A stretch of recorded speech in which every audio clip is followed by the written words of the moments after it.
طبعا السوشيال ميديا ستريسفul جدا جدا. مصدره لهم طول الوقت ان الدنيا حلوه وان لا هي كمان ستريسفul. يعني انت بتبقي ايه، ولو حطيتي نفسك في النقطه دي، يعني مش عارفه مين صور في قصر محمد علي، انا لازم اصور بقى في قصر عابدين، لازم اروح. ايوه دي كومبيتيشن انا بلاحظ ما بين الديزاينرز. فانا مخرجه نفسي من الحته دي خالص. انا عايزه اعمل حاجه يعني تليق باسم البراند وفيه الايدنتيتي بتاعته، وماليش دعوه مين صور فين، مين عمل مع مين جاب سيلبرتيز ايه.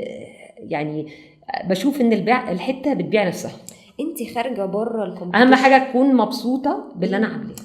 انا بشوف انت من الناس اللي خارجه بره الكومبيتيشن لان القطعه نفسها يعني انت مش بتبيعي بالصوره واللوكيشن، لا خالص. انت بتبيعي ان القطعه نفسها فيري يونيك.